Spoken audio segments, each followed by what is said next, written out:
सगळ्या त्यावेळच्या आठवणी त्यांना अजूनही ताज्या होत्या. तुमच्या काय अपेक्षा होत्या? नाही हे हा सांगतोय आता टायपिंगवर आहे, म्हणजे कारण त्याच्याशिवाय पुढच्या गोष्टी कठीण होत्या. म्हणजे आपण जिथून जिथून शिकणं शक्य आहे ते सगळं शिकलं पाहिजे, हा त्यातला मुख्य भाग होता. मी सगळं मुंबईकर, मला ज्या गोष्टी मला मिळाल्या नाहीत त्या मुलांना मिळाव्यात, हा एक त्यातला हेतू होता. तुम्हाला असं काय होतं की जे तुम्हाला मिळालं नाही? तुम्ही तर बडे बाप का बडा बेटा.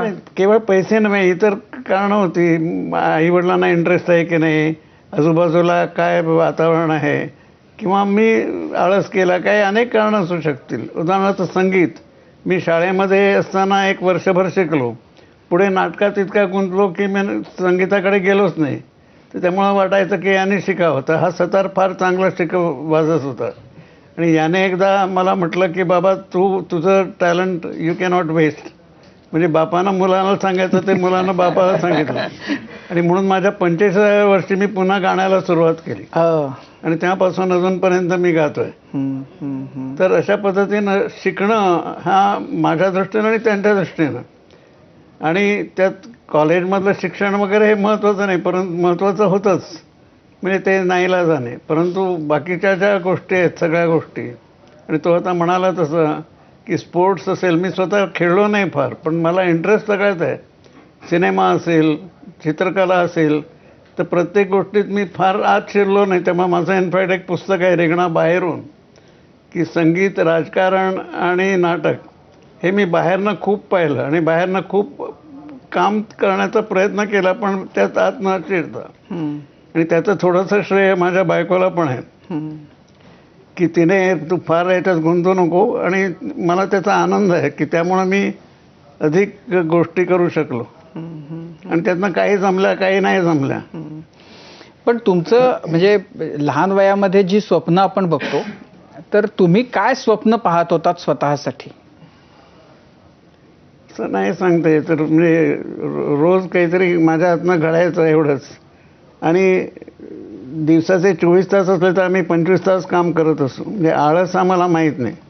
सुदैवानं कधीही, म्हणजे आत्तासुद्धा या वयात देखील मी दमलो असं मी कधी म्हणत नाही, आणि त्यामुळं मी सारखं काम करू शकतो.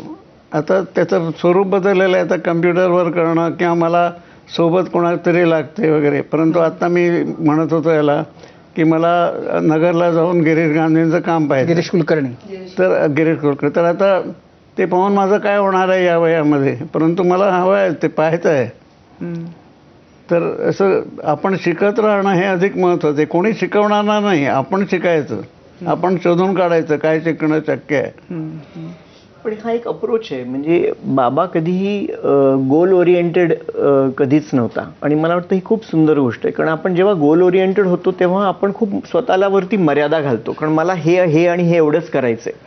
पण जेव्हा आपण जीवन जगतो, दैनंदिन आजचा दिवस कसा आपण चांगल्या पद्धतीने आपल्याला वापरता येईल, तेव्हा गोल इम्पॉर्टंट नसतो, आजचा दिवस चांगला जाणं इम्पॉर्टंट असतो.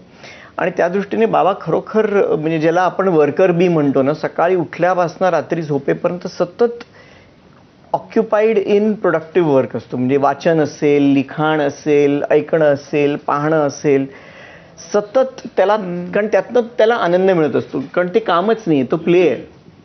तर हा एक स्वभाव गुण अगदी अगोदरपासून आहे, आणि त्याचा म्हणजे आम्हाला त्याचा थोडा त्रासही झाला. म्हणजे आम्ही सुट्टीला जेव्हा जायचो तेव्हा बाबा थोडे सांगतील की हर्ष आणि मी आम्ही घाबरायचो, कारण, आणि आई तर भयंकर, कारण मुंबईवरनं पुण्याला जाताना कुठे कुठे वाटेत थांबायचं, कोणकोणत्या लेखकांना भेटायचं, प्रिंटर्सना भेटायचं, वाटेत 5 मिनिटं प्रूफ तपासायची आहेत म्हणजे खल्लास.